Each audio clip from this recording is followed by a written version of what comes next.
Remember that windstorm last night? Well, guess what? One person died in Kirinyaga after the strong windstorms experienced yesterday in parts of the country, Tanzania and Rwanda as well.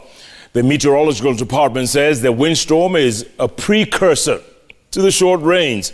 Now, the Met Department says there is no major cause for alarm yet. However, heavy rainfall with the likelihood of floods will be experienced in parts of the coast and western regions.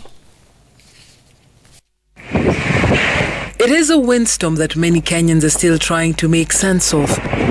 The sheer force caused widespread power outages and even brought down billboards.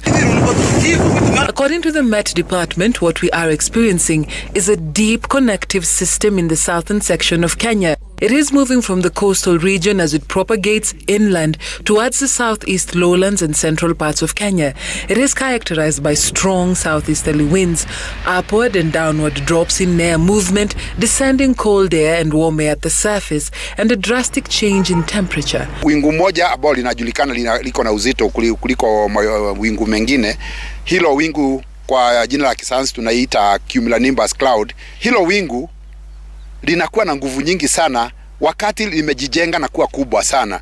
Chini yake kunakuwa na msukosuko mwingi, ile tunaita turbulence, hivi ya kwamba hata ndege haziwezi kupita pahali hilo wingu liko. The country will experience the short rains even as more windstorms are expected. It's something which happens so abruptly. The weatherman says they are, however, difficult to predict accurately before they happen. Kufikia December, tumesema huenda mvua ikawa ya hali ya juu sana. A woman in Kirinyaga died as she stepped out at the peak of the windstorm. Alipoenda kurekebisha aerial ya TV yake, kumbe upepo ilileta itilafu ya stima, ikamkamata na ikamugonga, ikaweza kumuua. The Met Department says it is monitoring the unstable atmosphere that caused the localized storm. Dorcas Wangira, Citizen TV, Nairobi.